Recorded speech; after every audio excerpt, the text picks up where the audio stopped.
皆様こんにちは。本日はお暑い中、国連訓練調査研究所ユニタールと広島県 Thank you all for joining despite the hot weather. 気候広島ホープが主催する国際平和のためのユース対話イベント。 Thank you all for joining the dialogue for international peace with youth, organized by the Hiroshima Prefectural Government, Hiroshima Organization for Global Peace, and UNITAR. This session is titled Youth Message from Hiroshima to the World, Roadmap Toward a World Without Nuclear Weapons and Sustainable Peace. I am Chisa Mikami, head of UNITAR Hiroshima office. Through the YouTube of Hiroshima Organization for Global Peace, we will be live streaming this session. We will be taking photographs and videos during the session. Thank you in advance for your understanding.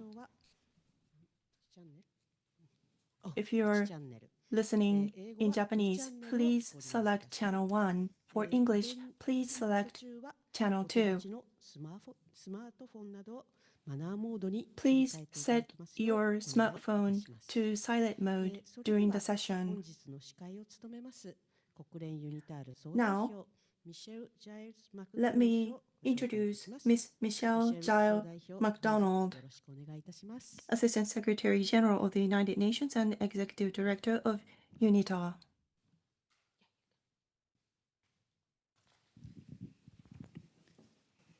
Distinguished guests and friends and our passionate young future makers from Hiroshima, we come together today in memory of and to seek solace for the many lives lost in the atomic bombing of Hiroshima.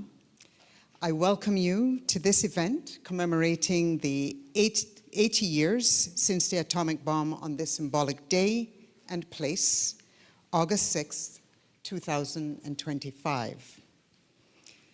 It is my honor and immense pleasure to open this dialogue session. Youth Messages from Hiroshima to the World, Roadmaps Toward a World Without Nuclear Weapons and Sustainable Peace. I'm Michelle Giles MacDonald, Assistant Secretary General of the United Nations and Executive Director of the United Nations Institute for Training and Research, UNITAR, and I will moderate today's event. This year marks the 80th commemoration of the tragic atomic bombing of Hiroshima. As the world continues to experience violence, wars, and loss of innocent lives, remembering the catastrophic humanitarian tragedy caused by nuclear weapons in Hiroshima and Nagasaki 80 years ago, and praying for world peace from Hiroshima is a powerful reminder to us of the preciousness of peace.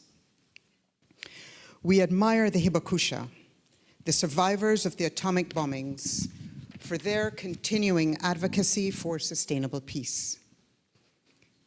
The Hibakusha have suffered physically and psychologically for decades, living with the consequences of nuclear weapons, and women in particular have faced discrimination and deep fears about bearing healthy children. The impact of one bomb completely changed the lives of hundreds of thousands of people, and their suffering has not yet ended. Nevertheless, the Hibakusha have stood up and spoken out against all wars, expressing their hope for peace. Their will and efforts culminated in receiving a Nobel Peace Prize. Congratulations to Nihon Hidankyo. I would also like to acknowledge that there are many other organizations and individuals who have been making tireless efforts for nuclear disarmament and non-proliferation. I would like to express deep respect to all of these people. Despite the efforts of Hibakusha, we must acknowledge that we are still far away from achieving sustainable peace. Nuclear disarmament or disarmament continued to be one of the United Nations' top priorities. It is crucial to maintain open dialogues to promote global peace and to ensure that armed conflicts are not seen as viable solutions for resolving disputes. Today, UNITAR, together with the Hiroshima Prefectural Government and the Hiroshima Organization for Global Peace, HOPE, is hosting a dialogue session between youth from Hiroshima and Nagasaki alongside world leaders to discuss how we can advance a world without nuclear weapons and build a lasting peace. To get us started, I now would like to invite Mr. Hidehiko Yuzaki, Governor of Hiroshima Prefecture, to welcome our guests today. Governor.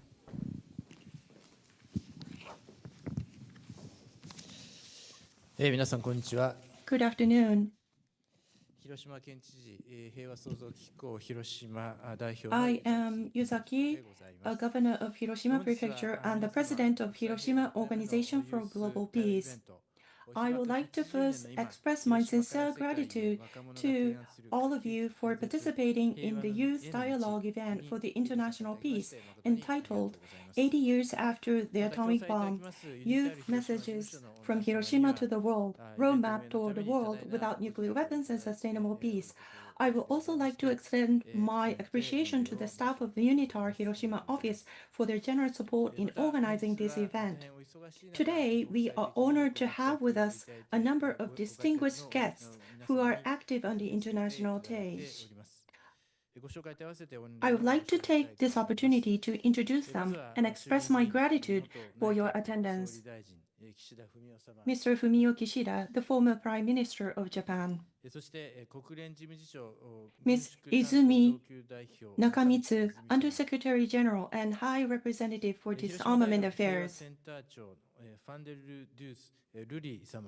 Ms. Luli van der Does, Associate Professor at Hiroshima University, the Center for Peace. Mr. Toshiharu Goto, a Hibakusha. Mr. Regis Savos, Regional Director for Asia Pacific, the International Committee of the Red Cross. Thank you all very much for your attendance today. Ms. Michelle Giles McDonald, Assistant Secretary General of the United Nations and Executive Director of UNITAR, will serve as facilitator today. Today, 80 years ago, the first atomic bomb in human history reduced the city of Hiroshima to rubble, taking countless lives away from us.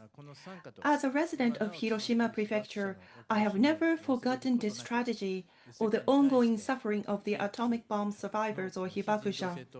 I have consistently urged the world to recognize the inhumanity of nuclear weapons and to work toward the realization of a world without nuclear weapons and sustainable peace. Thanks to the dedicated effort of hibakusha, nuclear weapons have not been used for 80 years. However, given the current international situation, the world now faces a greater risk of nuclear weapon use than ever before. We must overcome the doctrine of nuclear deterrence and push for the complete abolition of the nuclear weapons. Therefore, as the aging of the hibakusha progresses, it becomes increasingly important for the next generation to inherit the desire for peace and to pave the way toward the abolition of nuclear weapons. I look forward to hearing your conventional ideas on the path to nuclear abolition and sustainable peace from the young people participating today. Today, we are also broadcasting live at the Hiroshima Prefecture booth at the Osaka Kansai Expo. I invite everyone attending in person and online to join us in thinking about the path toward a world without nuclear weapons and sustainable peace. In closing, I would like to express my hope that today's event will serve as a catalyst for further progress toward a peaceful international society free of nuclear weapons. Thank you.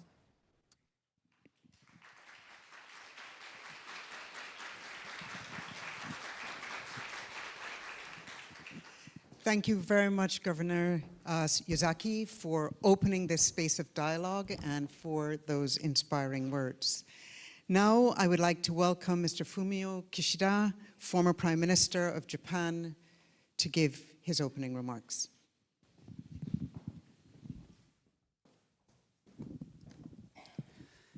Yazaki 広島県知事、そしてマクドの Governor Yazaki, Utah Executive Director Makto, and United Nations Under Secretary General Nakamitsu, and distinguished guests, thank you for your introduction. I am Fumio Kishida, member of House of Representatives. So, 80 years after the Hiroshima A-bomb, youth message from Hiroshima to the world, roadmaps toward a world without nuclear weapons and sustainable peace. So, with this title, the youth event is being held in Hiroshima, and また開催に向けて努力をされてこられました広島県、そしてユニタール広島事務所の関係者の皆様、多くのこの皆様方に心から敬意を表し申し上げたいと思います。80年前の今日、 80 years ago, here in Hiroshima, one bomb were dropped, which was atomic bomb, which destroyed the city of Hiroshima, taking the precious lives of people in Hiroshima in one moment. those who survived had to endure the indescribable hardships and had to spend their lives. So, in August 8th, 80 years after the A-bomb attack, on this day, to realize a world without nuclear weapons, that is a common goal of all human beings, we have to make our full-fledged determination. And the current international security environment is becoming increasingly severe and complex, with growing divisions in the positions and perspectives of countries which are more and more divided, and the reality surrounding nuclear disarmament is now even more formidable barrier before us.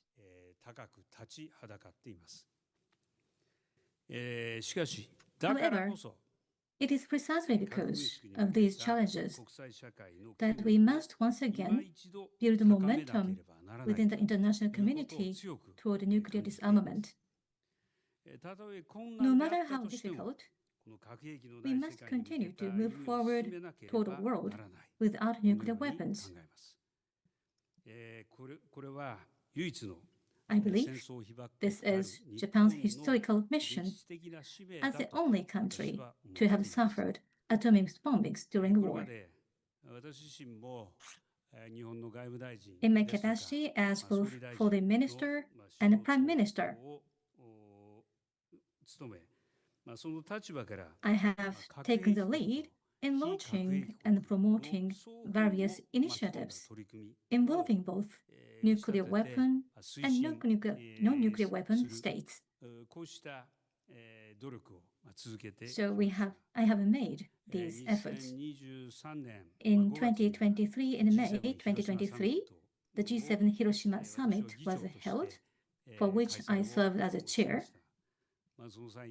And on that occasion, we welcomed the leaders of G7 countries and others to Hiroshima, where they directly witnessed the reality of atomic bombings. In addition, through Japan's contributions, the United Nations launched the Youth Leader Fund for a World Without Nuclear Weapons program with the efforts of Unitary Hiroshima office. This enables the youth around the world to visit Hiroshima and Nagasaki, engaging in truly meaningful experiences. And as I have been saying,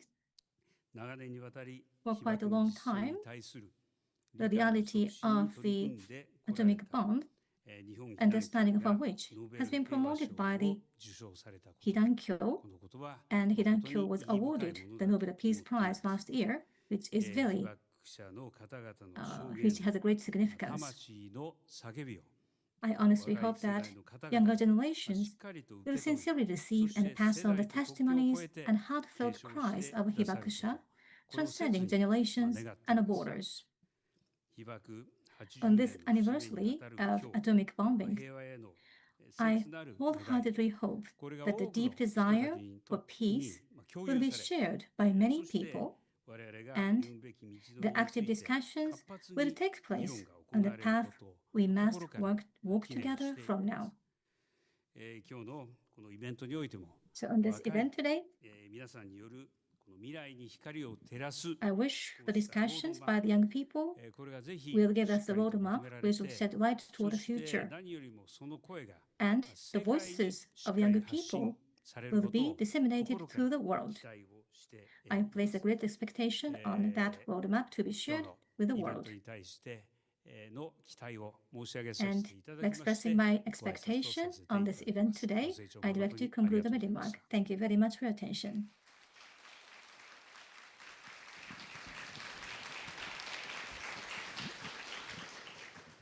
Thank you very much to former Prime Minister of Japan, Mr. Kishida, for his words.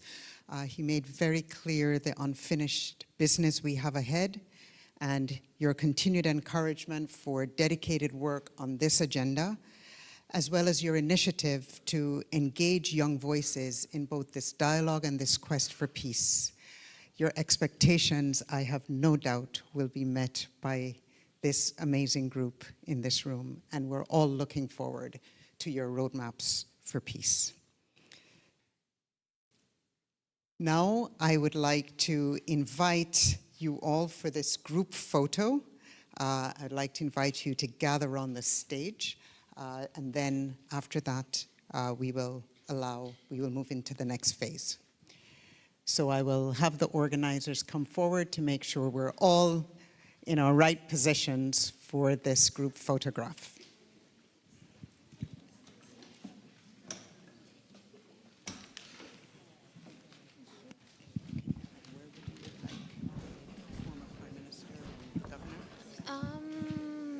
Downstairs?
Thank you very much for joining our opening event, Mr. Kishida, Governor.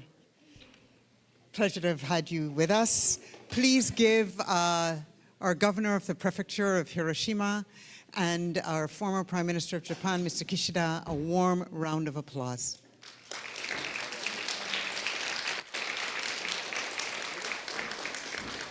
And if we will just allow them to take their exit. Thank you very much.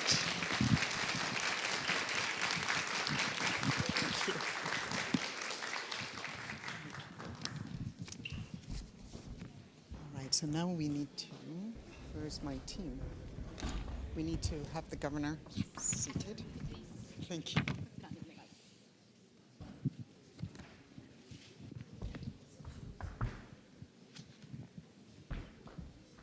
Do I give you this, or do I use this one? No, you can use that one.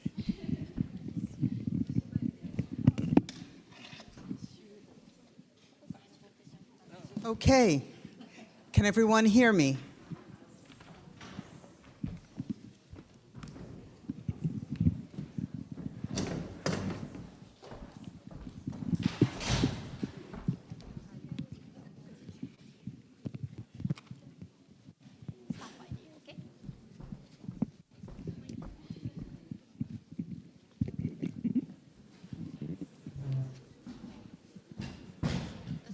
Okay? Okay, let's move on to the dialogue session. I would first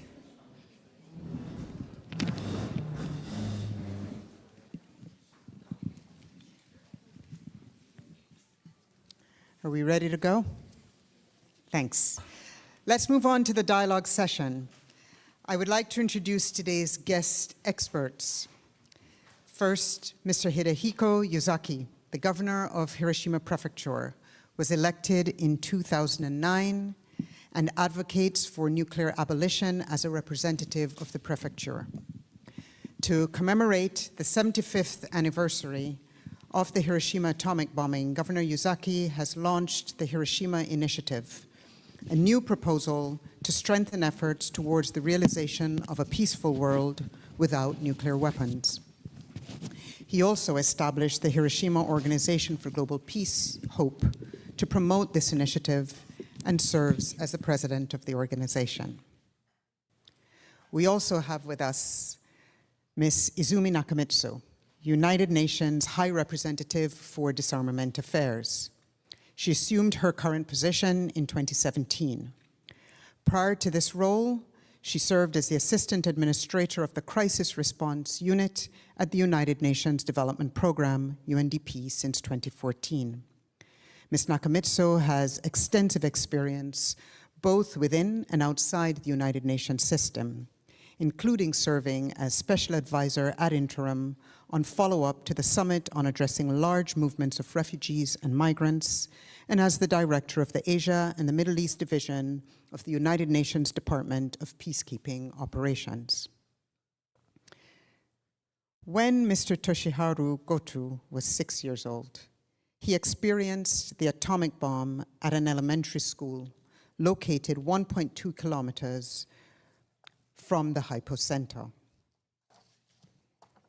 He was inspired by a Japanese high school student who raised a question about the A-bomb school logo during her foreign study in the United States, stating, and I quote, "An A-bomb is not something to be proud of," end of quote. After witnessing the courageous actions of youth, Mr. Goto decided to share his thoughts and messages about his experience as a hibakusha. We also have Mr. Régis Savio. Mr. Savio is the Regional Director for Asia and the Pacific of the International Committee of the Red Cross. He has extensive experience in humanitarian operations in conflict areas, including Israel and the occupied territories and Afghanistan. From 2019 to 2022, he served as the head of delegation in Japan. And we have Dr. Luli Vanderdoes, Director of the Center for Peace, Hiroshima University. Dr. Luli van der Does has been researching on the nexus of mind and society, focusing on the transient linguistic, visual and/or sensory representations of memory, particularly how memory is used for the survival of individuals and communities in real or potential conflict or disaster situations that accompany traumatic experiences. Now that you have met your distinguished experts, I would like to explain today's program and the objectives of the event. UNITAR is the only United Nations entity with a presence in this symbolic city of Hiroshima. Established in 2003, the UNITAR Hiroshima office offers cutting-edge learning opportunities to promote sustainable peace and economic growth. In particular, our nuclear disarmament and non-proliferation program, which has been running since 2015 with the generous support of the Hiroshima Prefecture and Hiroshima City, has brought about 200 Asian and Pacific diplomats from 19 countries to Hiroshima to explore the history, discourse, and future of disarmament and non-proliferation. UNITAR has also closely worked with civil society, including Hibakusha and youth, to strengthen networks towards a world without nuclear weapons. Through the Hiroshima Youth Ambassador Program, also supported by Hiroshima Prefecture, UNITAR has trained young, future change makers in Hiroshima and empowered them to act for global peace. Today, we welcome the 2025 cohort of Hiroshima Youth Ambassadors in this session. This year, UNITAR launched the Youth Ambassador Program in June, bringing together 26 motivated young people, mainly high school students from Hiroshima. Throughout the program, they attended several sessions focused on international law, the functions of the United Nations Security Council in promoting peace and justice, Hiroshima peace education, and the importance of conveying the messages of the Hibakusha. During these sessions, we had many discussions about what peace means and our responsibility in creating a peaceful future.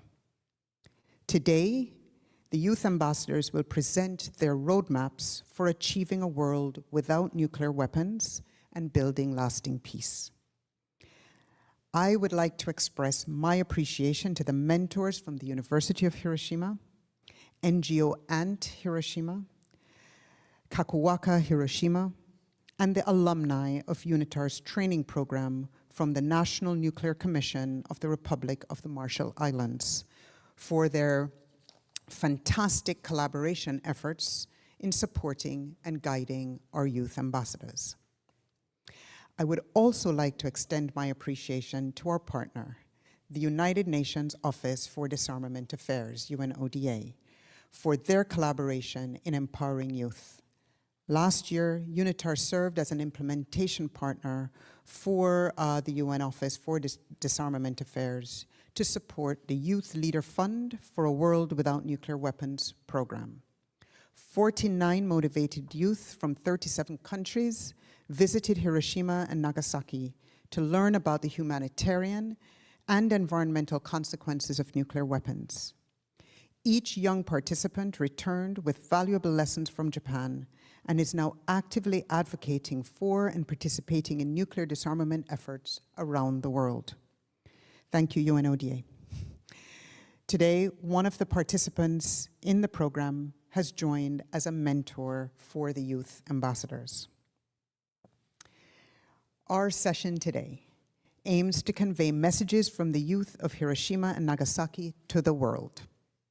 These young people grew up in cities that were affected by atomic bombings and have had the opportunity to learn about peace education from the first grade onward. Through peace education, they have had the opportunity to meet Hibakusha and listen to their experiences, not only during the bombings, but also about their lives after 1945. What kind of messages will these youth send to a contemporary world that views military power, including attacking nuclear facilities or increasing nuclear deterrence, as one of the solutions to end wars? What do our youth ambassadors consider to be pragmatic roadmaps to ensure Nagasaki remains the last city where a nuclear weapon was dropped in the context of a war? And what do they see as pathways to build a trust and peace? Our youth focused on 3 thematic topics: human rights and international law. Second, conveying messages from Hibakusha. And third, peace education. They will present the roadmaps that outline how to achieve a world without nuclear weapons and build peace by 2050 for each topic. What kind of journey does Young Power suggest? Now we will move into the presentation from our youth ambassadors.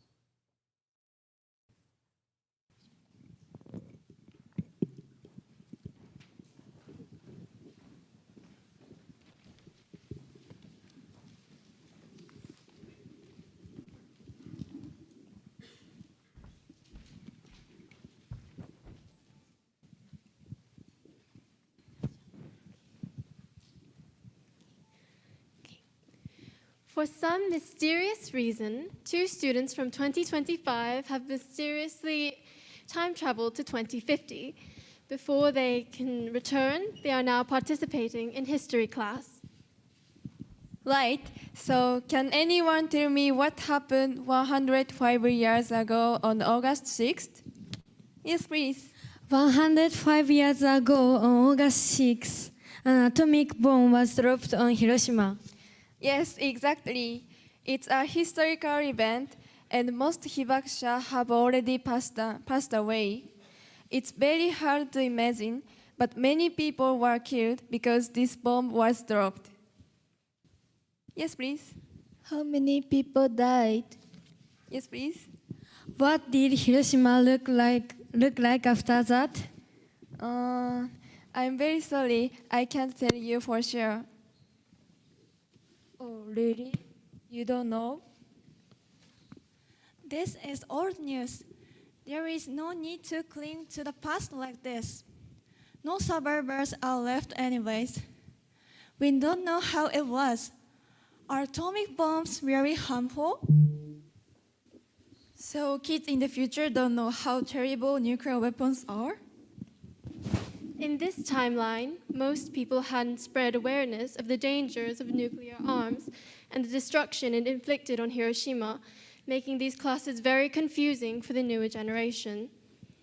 That's all for today. You all can take a break after reading the last chapter in your textbooks.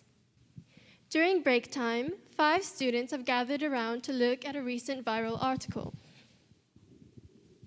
Hey, look, it's about nuclear weapons, the kind we are talking about in class. Japan still doesn't have any? Apparently, some time ago, there were these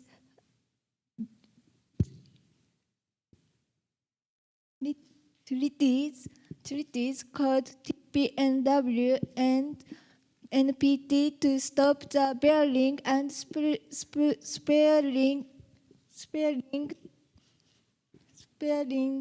of nuclear weapons.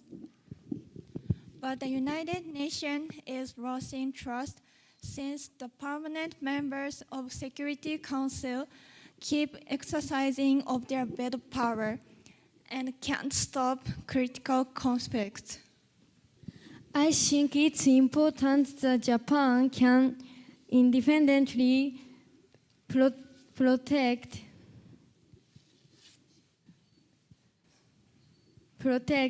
itself without relying on other countries. Definitely not. If every country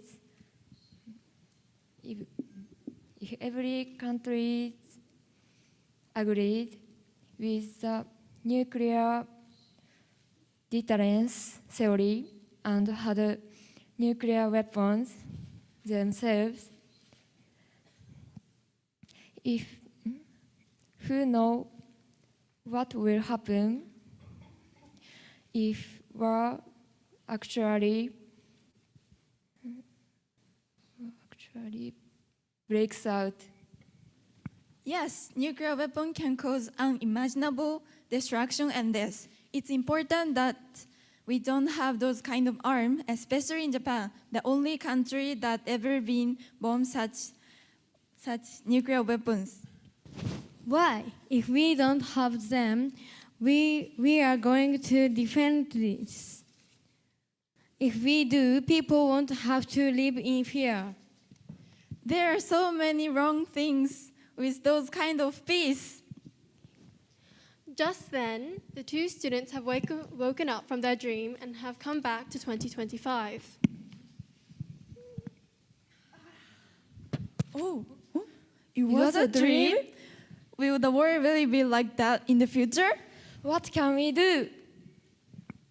In this timeline, by 2050, all hibakshas have passed away, and with them, their first-hand stories and fight for nuclear abolition are forgotten, making peace education unable to be fully understood by newer generations, and diminishing people's understanding of nuclear arms. To avoid a future where this becomes reality, we must all take action and share our stories, our thoughts, and our hopes with the world from right here on the 80th anniversary of the atomic bombing. Thank you.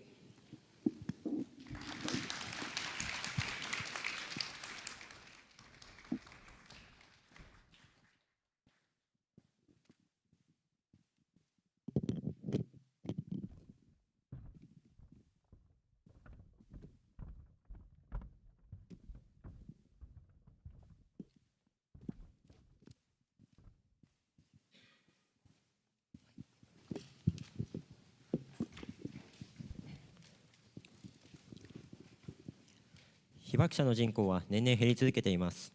あのような未来にしないためには彼らの言葉を人から人へと受け継いでいく必要があると考えます。such a future for becoming a reality, it is important to internalize our experience of the survivors who are gradually passing away and pass them on to person. As a high school student, we thought about what we can do. There is still a heavy weight on my heart. When I was in elementary school, I listened to Miss Imori's experience. It was very cruel to my ears, and her words carried a special weight. I think that weight was probably the weight of her life. It was a cry from life destroyed by war and nuclear weapon. If people around the world like me knew the horror of nuclear weapon, it would never be used again. So if more people learn about the nuclear weapons and what catastrophe it can bring, they will no longer use the nuclear weapon. If the weight of her word is the weight of life, I will carry my own life and pass on the stories of war and nuclear weapons to future generations. There are no borders when it comes to the damage caused by atomic bomb. I encountered this phrase which changed my life at the final lecture of Mr. Shigeki Mori. Although I had avoided confronting the horror of the atomic bomb and the date August 6th, this phrase prompted me to first consider peace myself, realizing that everyone in the world should confront peace. The words spoken by hibakusha are filled with hatred, sorrow, and prayer, and I believe that they have the power to change people. Those of us who had the opportunity to hear their words from the survivor directly have a responsibility to continue sharing these words with an understanding of their experience and life. By 2050, we will ensure that these words continue to be passed down on behalf of the survivors so that the memories may live on forever. And create a society in which the entire world wishes for the happiness of all people. これは長崎東高校と This is an excerpt from the High School Joint Declaration of Peace created by Nagasaki Higashi High School and Hiroshima Funairi High School. It was collaboratively written by students from both schools over the course of a year starting in 2022 and was first unveiled at the international conference held at Nagasaki Higashi High School in 2023. Since then, it has been presented annually in August in both Hiroshima and Nagasaki. The creation of this declaration was supported by numerous organizations, including the ODA headquarters and RUCNA. The theme of the declaration is our idea of peace, and the text is structured around 4 pillars: coexistence, environment, society, and the economy, based on the Sustainable Development Goals. Additionally, to make this declaration accessible to people worldwide, regardless of language, we have translated into 10 languages, the 6th official language of the United Nations, plus Dutch, Ukrainian, Korean, and Japanese, with the help of alumni and affiliates from both schools. The declaration is available online, and one of its goals is to be listed on the UN website. This is my method of conveying the experience of hibakusha through musical theater. First, participants learn about the hibakusha through lectures, and then they share their feelings and thoughts about how to express those experiences, deepening their understanding. Finally, they perform what they have created as musical. We believe that by not only listening but also expressing, participants can feel, imagine, and pass on those experiences in their hearts. Through acting, we aim to develop the ability to convey messages and become the storytellers to spread the message of peace across the world. あなたの毎日が世界を作り、愛する想いが地球へと広がる。私は祈る平和のた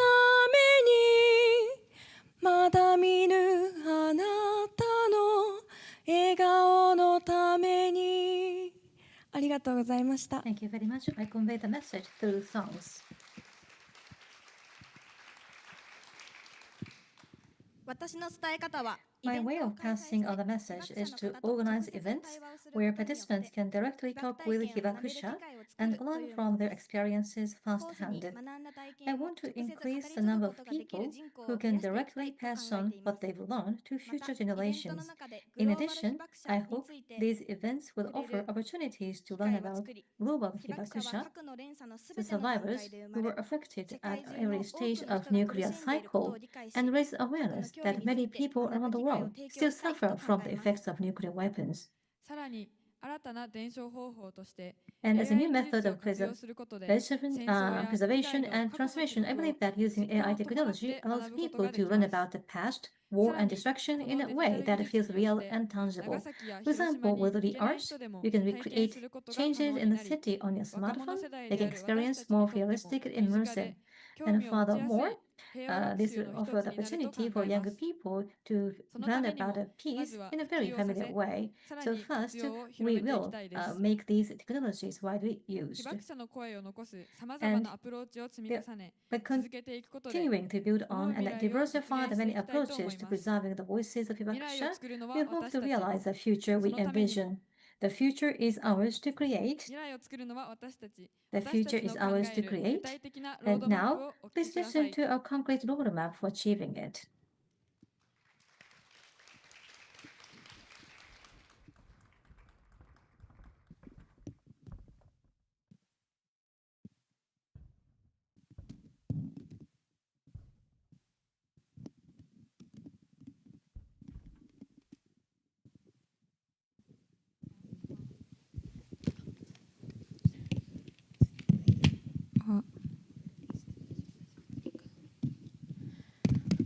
I'll explain the roadmap for peace building through the abolition of nuclear weapons from 2025 to 2050. First, these are our final goals.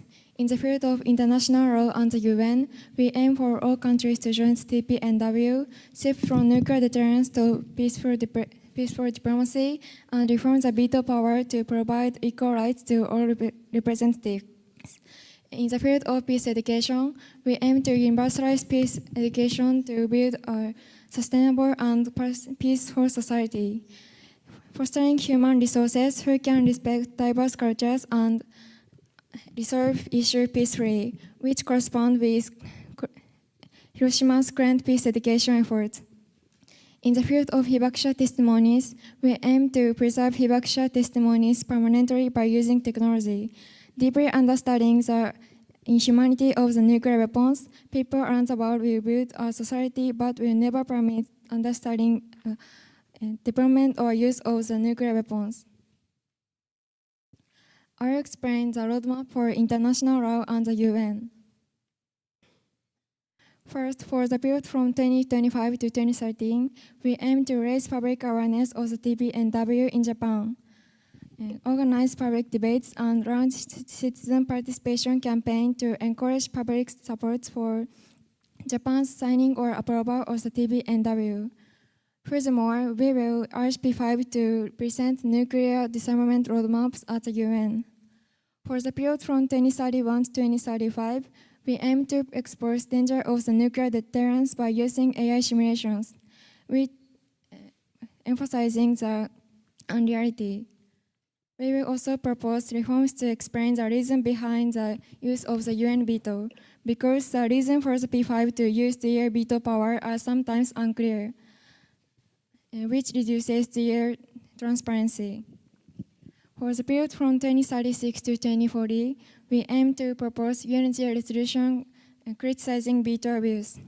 We will increase global pressure on countries abusing the veto power and raise global awareness of the issue. By doing so, we can sway public opinion. For the period from 2041 to 2045, we will increase global pressure on nuclear states to sign TPNW. This establishes a non-prohibiting the nuclear weapons. We also propose UNGA resolution stating that nuclear deterrence violates international law. This political statement that undermines the acceptance of nuclear deterrence. Finally, for the period from 2046 to 2050, we aim for all countries to sign TPNW, and by doing so, it starts the nuclear disarmament process. We also aim to completely shift from nuclear deterrence to peaceful diplomacy. Furthermore, we aim to reform the veto power to make the UN a more equal institution. Next, I will be explaining the roadmap for peace education. In 2025 to 2023, the goal is for the Japanese Board of Education, together with the Hiroshima Peace Research and Education Organization, to establish a specialized peace studies department with domestic and international collaborating universities. The curriculum will be designed to promote research pursuing peace from multiple perspectives, including disarmament, SDGs, and conflict resolution. By 2031 to 2035, in collaboration with UNESCO, we seek to develop a global peace education curriculum that can be integrated into various countries' education system.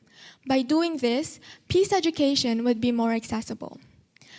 Next, the following year, 2036 to 2040, we plan to promote legal integration of peace education in schools all over the world to ensure that students can learn the values of peace through education. Next, by 2041 to 2045, with the advancement of AI, we want to utilize it by using AI to personalize peace learning experience for students based on their interests and emphasize on communication and problem-solving skills. And by 2046 to 2050, our goal is to launch a new international peace education certification system to evaluate peace education curriculum in educational institutions around the world. In this system, we visualize and encourage institutional commitment to peace learning.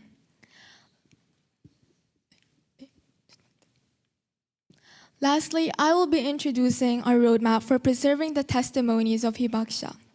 In the present 2025, to 2030, we aim to establish a nuclear-affected sites network to strengthen global collaboration with domestic and international nuclear-affected regions, such as Marshall Islands. Through this network, affected countries can unite to share their testimonies and collectively advocate for nuclear disarmament initiatives. In addition, we also want to develop an atomic bombs experience simulation using VR/AR technology to create a platform that allows people who cannot visit the bomb sites to still share in the experience.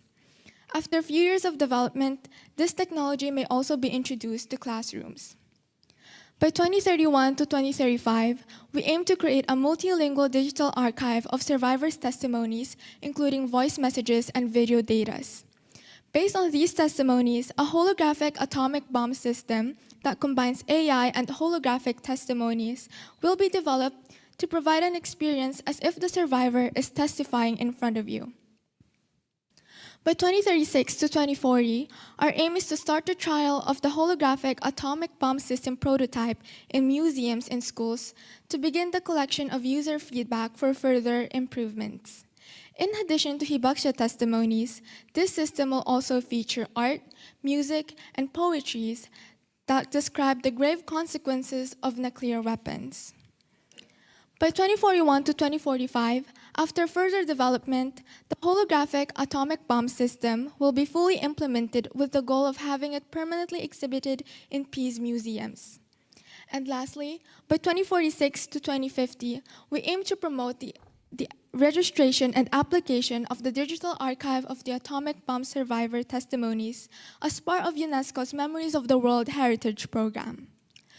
Through the combined efforts in advancing peace education, preserving the testimonies and conveying the messages of the hibakshas, and shifting the systems in international law and diplomacy, we aim to create a world where the stories of the past, the power of education, and global cooperation can form the foundation of lasting peace. Thank you.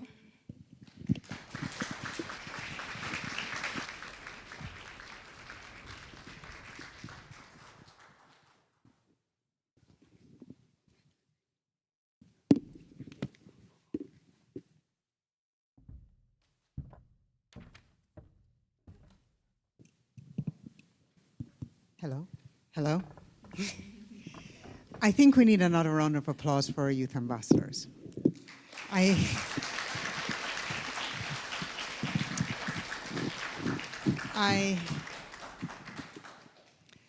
thank you for those ideas, recommendations, insights. I think it would behoove us to take profit of many of the ideas you've put on the table. They tackle three themes, as we discussed earlier, themes on human rights and international law, on messages from the hibakusha, and peace education. And they gave us concrete roadmaps. I thought also what was interesting across all of the roadmaps were the phases. Clear attention to there's some things that we need to do now, we need to do immediately in terms of our action for peace. But understanding also that some of the actions we need to take dialogue and will take time, but that we needed to pursue that dialogue and pursue those options with dedication and deliberateness. It was a very thoughtful approach.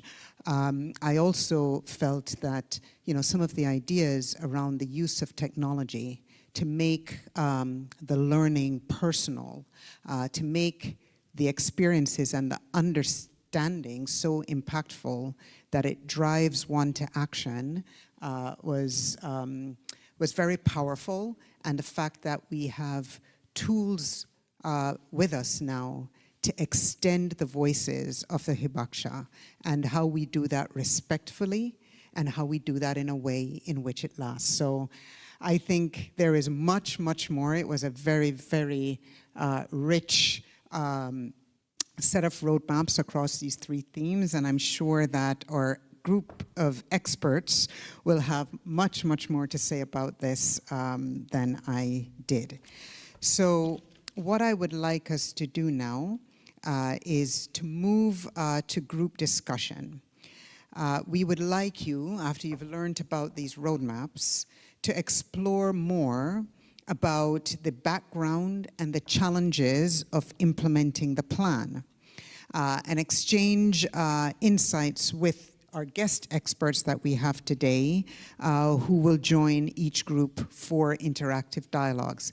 This, I think, is a perfect example of what intergenerational dialogue and intergenerational leadership, something we need much more of in our world. So let's begin the group discussions. You will dialogue for about 25 minutes. Our youth ambassadors will lead this discussion, and I will let you know when time is up, and then I will ask at the end of your 25 minutes for our guest speakers to come to the stage. So you have some facilitators around the room that will help to make sure you get back into your groups and with your guest speakers.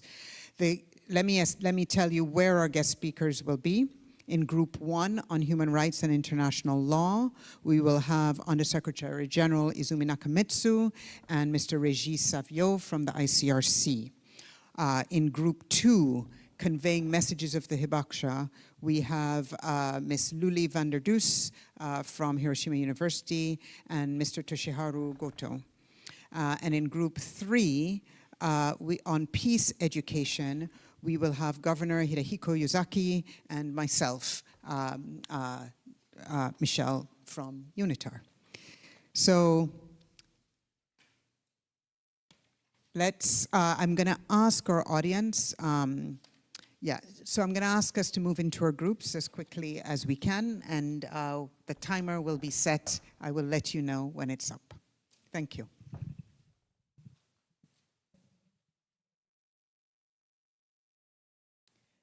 So we will just turn around in our circles.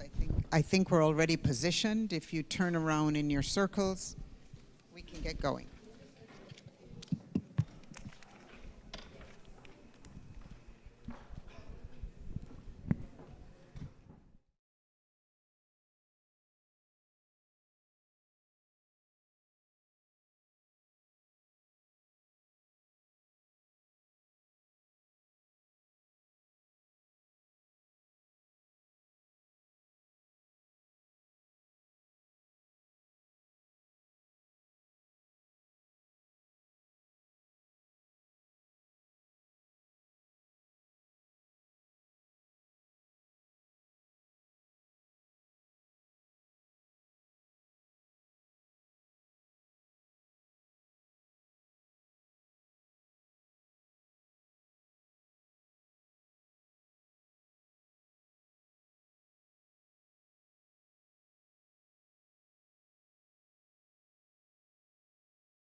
日本語で喋りたかったら私がミシェルに通訳できるので、はい。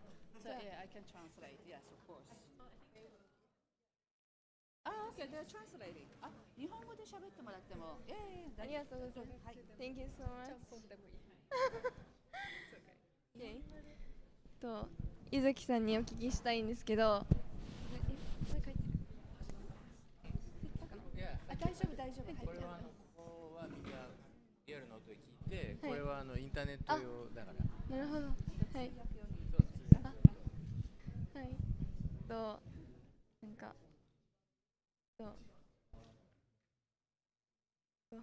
なんて言ったらいいんだ。被爆80年を迎えて、世界ではまだ戦争が続いてたりしてるんですけど、その現状でなんか広島としてどんなことをしていくべきだと思いますか？そうですね。まあ世界平和っていうのと、 For world peace 核廃絶っていうのと、 and nuclear disarmament are two important themes. For disarmament, what actions we should take is very important for people in Hiroshima.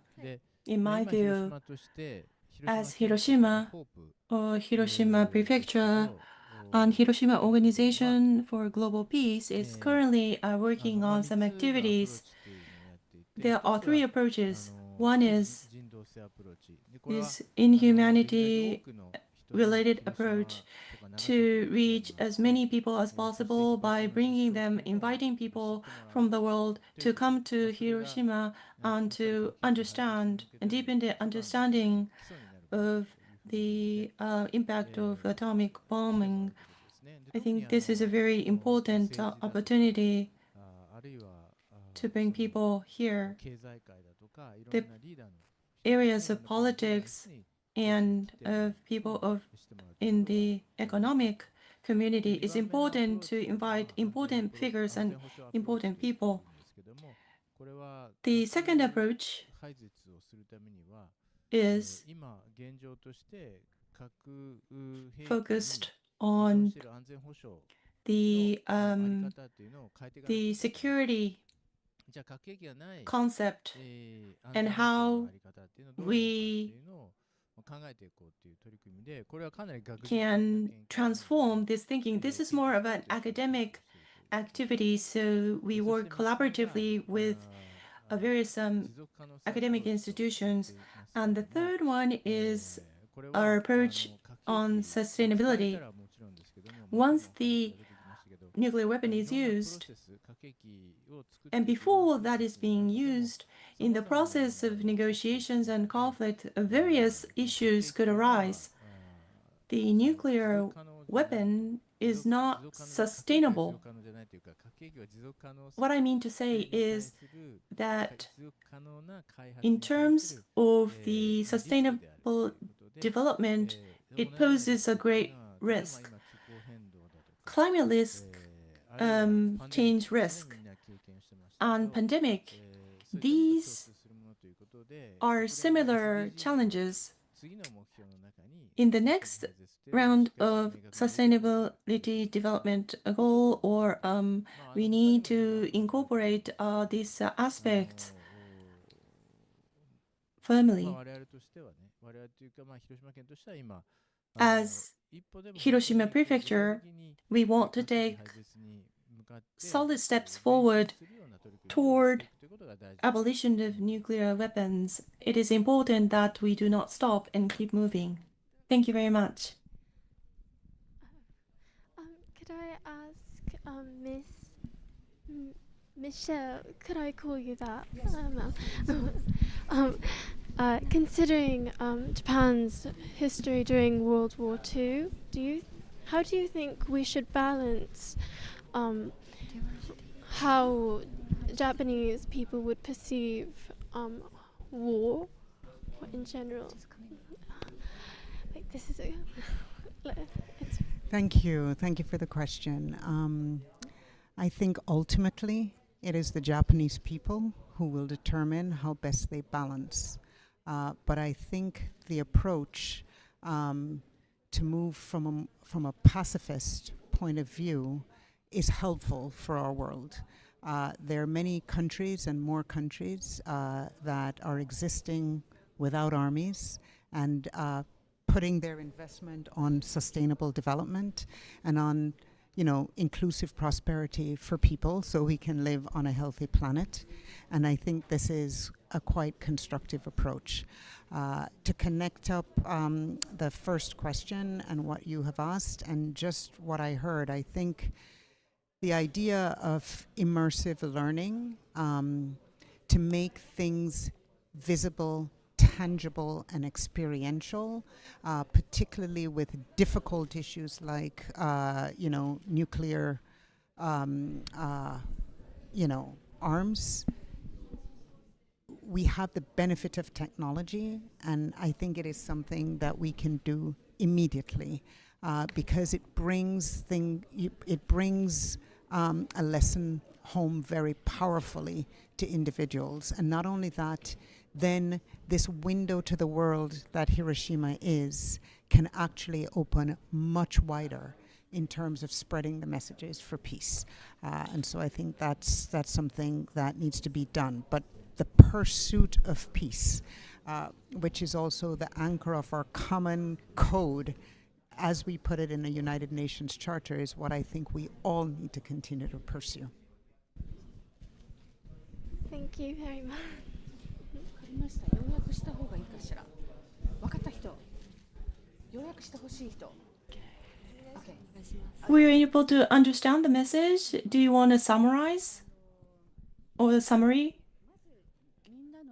First and foremost,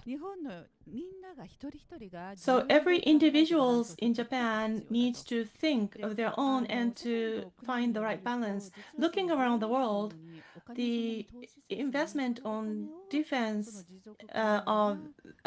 vary from country to country. Some companies spend more budget on a non-armed or defense budget. That is one point. And also utilizing immersive learning is going to be useful to immerse people to really have a first-hand or close to first-hand experience. It is important to make use of these technologies in an effective way. And finally, disseminating the message around peace is a very important component for United Nations as well. Delivering strong message from Hiroshima and Nagasaki is very important, and this will help you all to proactively disseminate more information and message to the world. I'm so curious, what definition of peace for you?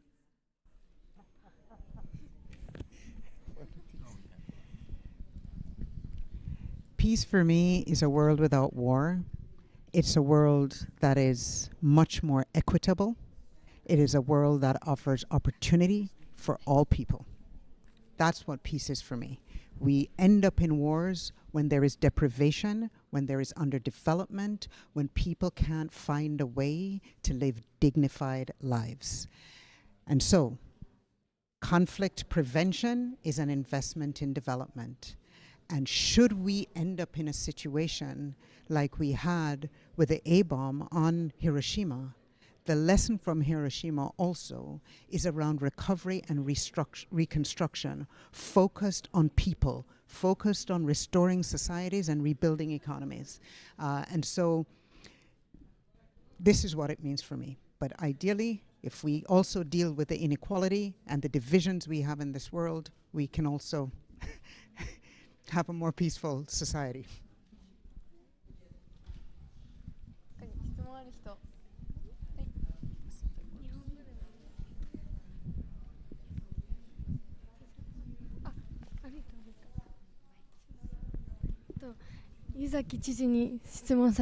I have a question to you, Governor. So this is 80th anniversary of A-bomb. Thinking about the future, it becomes more and more difficult to hear first-hand experience from hibakusha. For elementary school, junior high school students, in the future, for them to feel that nuclear weapons are dangerous, this sense of peace, how we can nurture this sense of peace what method can we take in your view? Thank you for your question. Of course, in Hiroshima and Nagasaki, we are working on the activity to pass on the experience of Hibakusha to next generation. This is a foundation of our effort. Again, as I mentioned, Hiroshima is pushing or promoting 3 approaches. Communicating the fear and the cruelty of the nuclear weapon is important but not enough. In order to eradicate nuclear weapons, what actions we should take is something that everyone in the society needs to think through and to discuss. Perhaps we may have been overly dependent on Hibakusha's testimony so far. We have been quite dependent on their words. However, we are going into the times where we cannot depend on them to speak directly anymore. However, we need to pursue their spirit going forward. We really need to think through what we will be able to do in the future together.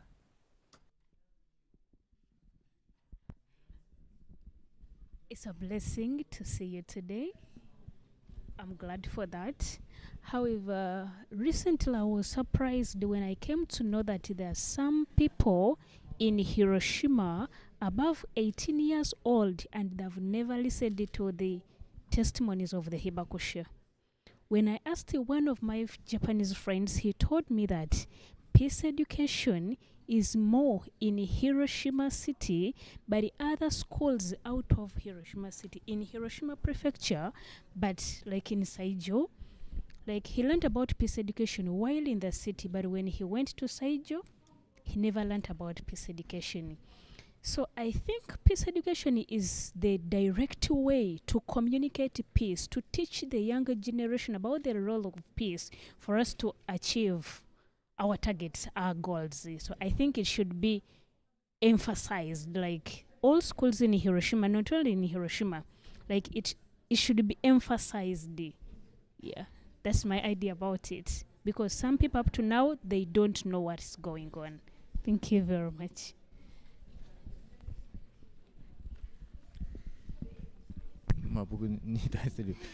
Well, thank you very much. I think this is a comment for me. You're right that not necessarily everybody is receiving the same level of peace education as in the city of Hiroshima. City of Hiroshima is especially emphasizing on this, peace education. But this should never be something obligated to do. Each teachers in each area are supposed to choose what they teach, and if they are obligated or forced to do something, the content is not going to be as effective as otherwise. Teachers doing voluntarily. So what we, I think, need is to educate the teachers, educate the teachers to have more opportunity for students to learn about the wars and about what happens when nuclear weapons are used, and etc. And there are many other forms of peace education too. So there could be other options than what is being taught or provided in the city of Hiroshima. But again, we need to work with the teachers who are the basically the manager of the learning at schools. Thank you. We hand back to our teacher. お時間が来たので、ここで終了させていただきます。本当にありがとうございます。So this concludes the time for this session or discussion. Thank you very much. And this is a very precious opportunity for us to learn from you. Thank you very much. Okay. Thank you all. Time is up. Time is up, so we will ask our teachers and facilitators in the groups to wrap up the discussion, and then I will invite our guest speakers to the stage.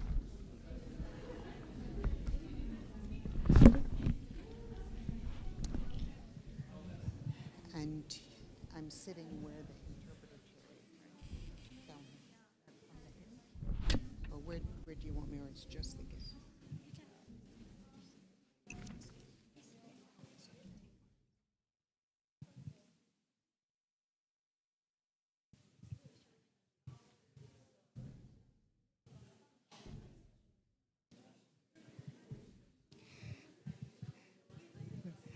This discussion is clearly very engaging.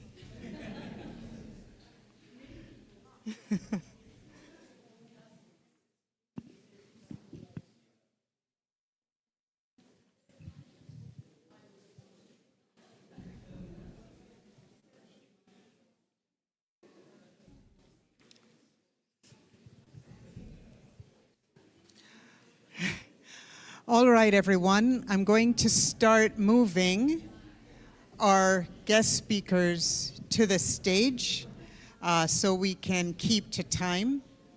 Our other guests have now rejoined us in the room and are ready to hear us through the rest of the program. So if I can start with inviting you, Governor, to the stage. Luli, Dr. Luli, if I can invite you back to the stage, please. Where did I see?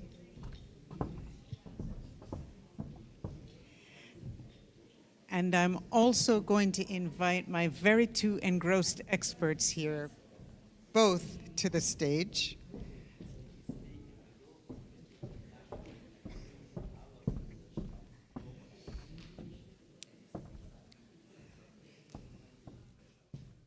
Governor Yuzaki is very, very prompt. And Dr. Luli, yes. Yes, please. Thank you, USG Nakamitsu. Thank you, Mr. Savio. All right, so welcome back. Everybody has rejoined us in the room. We need to get Mr. Goto also, who will join us on the stage as well.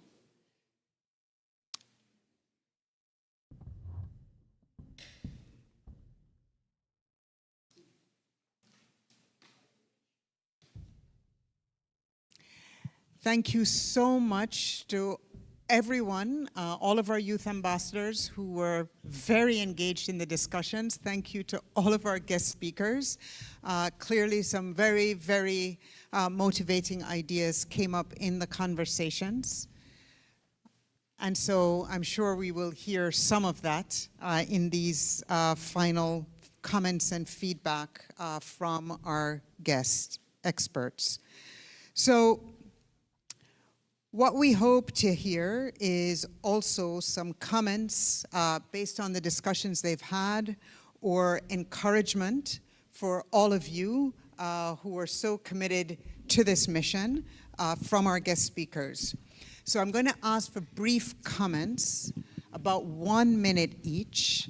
I am really going to hold you to time on 1 minute. So already you can start thinking about your elevator pitch and the sharp, sharp message and takeaway you're going to give to our youth ambassadors and the rest of our guests here.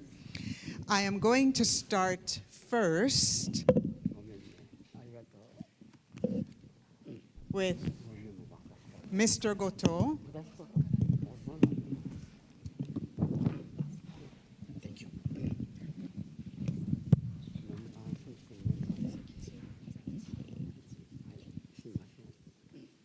And first, I just want to thank you so much again for being here with all of us and sharing your experiences and your wisdom with us all. So you have your 1 minute, but because you're so special, 1.5 minutes for your words of wisdom to this group. Thank you, Mr. Goto. So thank you very much for this opportunity to participate in this event today. So being with the young people, I feel very encouraged. I feel very refreshed now. I envy the usefulness. And now the world is in a very uncertain situation. So I think we have to be very careful from now. So the things which will lead us to the war is the one we have to avoid. Because of the war,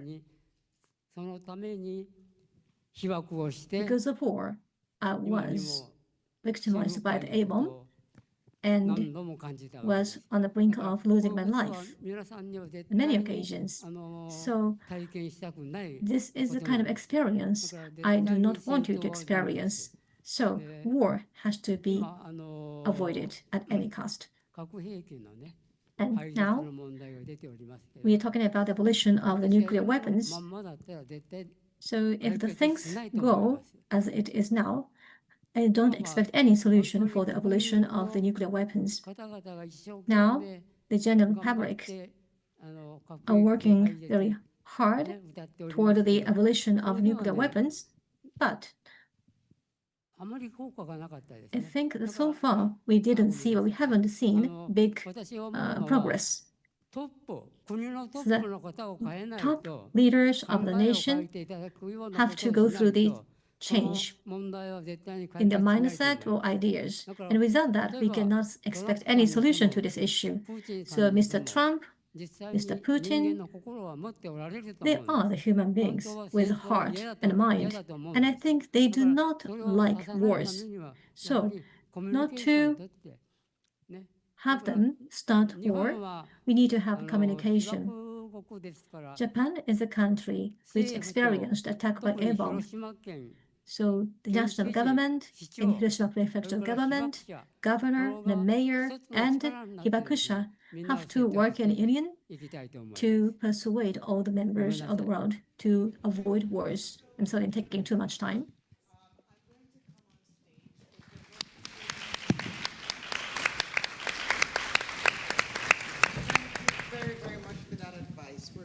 Bounce around the stage a bit as we come to our conclusion. So next I'm going to turn to Dr. Luli van der Does from Hiroshima University. No, go ahead, no problem. For your 1 minute message. 1分間でじゃあお話をしたいと思います。So let me speak in a minute. So thank you very much for the wonderful presentations.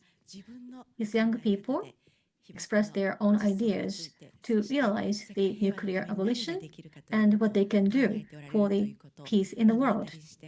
And by hearing directly from you, I'm very much encouraged. And I was involved in the discussion in this group, and the testimony by the Hibakusha have to be succeeded to the people-to-people or generation-to-generation, which is very important. And what the first step will be have the interest from the people around the world. And for that purpose, we can use technologies such as AI and VRs, or the arts such as musicals and arts. So using these approaches, they want to deliver the message for the peace to the world. So using various approaches, the message to be delivered is that with nuclear weapons, we cannot protect the most precious thing, that is life. So we have to always keep this in mind, and whenever it is possible, we will continue to deliver the messages of Hibakusha and our mission or our passion for the peace. Thank you, Dr. Luli. Now I will turn to Mr. Régis Savio from ICRC. No, thank you very much. The first point I wanted to highlight is we wanted to congratulate, I think, the students for the work they have done. I think it was really impressive, basically, how they were looking into the future, try to imagine a scenario, build a plan of action around it to achieve like very concrete results. It might not always work, it might have to be re-questioned, but we found that actually extremely professional in the way they were anticipated the issues. And I think this is more important than ever, because today there are more than 130 conflicts around the world. And there is only one way towards peace. The first step towards peace is respect for international humanitarian law. If every country around the world will respect international humanitarian law, none of the human suffering you see every day on TV today would be inevitable. So we have to do everything possible to mobilize political leaders so that they recommit to international humanitarian law, and respecting international humanitarian law will mean that you have to abolish nuclear weapons because they cannot be they are indiscriminate in nature. So this is the first step towards peace, and so we very much encourage, and we are also very much encouraged to bring your voices around the world in the different situation of armed conflicts where we work. So thank you very much. We learned a lot from you today, also with the tools that you are just using. We were saying that we are probably from a generation where we need to see how we can better connect the world around these issues. Thank you very much. Thank you. Thank you, Reggie. Clear roadmaps and take the first steps to peace. So now I turn to our governor, Governor Hidehiko Yazuki, for his feedback and final words. はい、まずですね、今回こうやって参 First of all, 加してくれている皆さん、 I would like to take this opportunity to thank all the participants. Just being here and be part of this activity means that you're taking some tangible steps, taking actions, and inducing changes. It's important to have this motivation. You have thought about the roadmaps from different perspectives and come up with your plan. This is an important process for you. In our group session, we thought about what peace means and what can we do after the Hibakusha will no longer be with us. I can tell my perspective on this. What is more important here is, just like you made the roadmap this time, it's important for each and every one of you to think about peace and what specific actions they should take toward elimination of nuclear weapons. The next generations, you will be leading these efforts to come close to our ultimate goal. Each individual needs to think through and take individual actions. I encourage everyone to think on your own and take actions, just like today. Thank you very much. Thank you very much, Governor. And finally, Mrs. Umi Nakamitsu, the Undersecretary General and High Representative for Disarmament Affairs, can you kindly provide your comments on today's discussions and your final remarks for the event? Thank you, Michelle. Good. That's good. It's good? すいません。日本語で話します。Let me speak in Japanese. First of all, thank you very much for today. アンオーソドックスなあまり専門的なことでないことから始めますと、 Let me start with some non-very special topic. So I imagine what future would be possible. So I love imagining about what possible future we can have. And when you think about what the peace is, what the safe is, what the prosperity is, so for the human society, I think these are the very basic questions. And I think this is a good approach to imagine about the possible future. So in that sense, I'd like you to imagine about the possible future in 2050 and what possible scenarios we can have toward it. And in order to reach the ideal future for you, going through the ideal scenario, what you have to do today. I think that is a very important thing. Because when we think in that way, we can have the unprecedented or new view or viewpoint, where you can find a new approach in creating peace. So we can think about the prosperity and safety in the community. So I think to take the new approach is very important in creating the future we want to have. And I think this is very important also in a special field. So in a speech by Mr. Governor this morning, what I found very interesting and good is that from the it said that you have to take the nuclear weapons out from the idea of the deterrence. I think that's a very important viewpoint. So among the specialists, there is an idea how the security can be protected and maintained without nuclear weapons. So what is a deterrence without nuclear weapon is? So there's an approach to imagine it and come up with a practical method or ways and put them into execution. So we have to incorporate the new viewpoints in thinking about the future, which is very important. So today you discussed the roadmaps and shown the roadmaps. Is in that way, we have to show what future we want to create, and for that, what we have to do now. So transformation or change cannot be brought from outside. We have to, each one of us has to work, do the things by ourselves to bring changes, to achieve the future we want to have. So when you work, the future will be possible for you. So please have the takeaway from today's event and continue to work toward peace. That's all from me. Thank you very much. Thank you. I want you to keep that applause going because I want you to thank all of our guest experts that are here. And I also want to give a special thanks to all of you, our passionate future makers from Hiroshima and Nagasaki. So one more round of applause for everybody.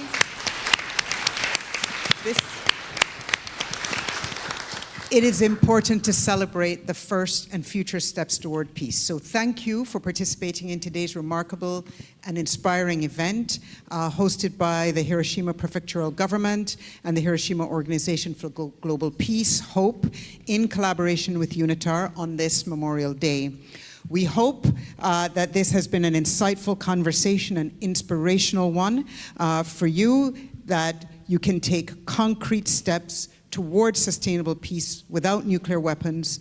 Do that starting from today's discussions, and that you're motivated to work together here in Japan and with your peers across the globe towards this common goal. Again, a special thanks to our guest speakers, a special thanks to our youth ambassadors, and a special thanks to everyone here in this room. Thank you very much. Now we have work to do.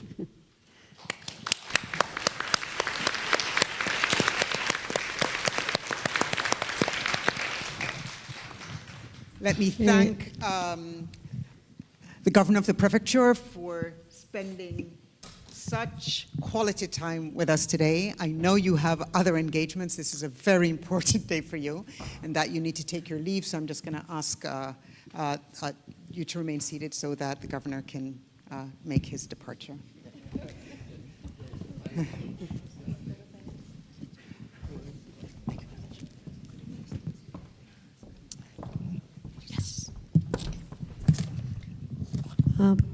We greatly appreciate your engagement and kindly ask for your feedback. Thank you for joining the event today. Please kindly return the translation receiver to the reception. 会場の皆様、同時配信をご覧の皆様、1時間半にわたり、those in the venue and also those attending the event online, thank you very much for your participation for 1.5 hours. And we'll continue to reflect the voices of the young people in the various actions and initiatives for the lasting peace and a world without nuclear weapons. And thank you very much for your kind cooperation. And this concludes the event. 80 years after the Hiroshima A bomb, roadmap toward a world without nuclear weapons and sustainable peace, Youth Dialogue for International Peace. Thank you very much for your kind participation to the end of the program. And when you leave this venue, please return the transceiver for the simultaneous interpretation at the reception. And we would like to have the feedback from those who attend this event online. So the questionnaire is available. And thank you very much for kind cooperation in answering the questionnaires. Now, please make a safe trip back to your house. Thank you very much.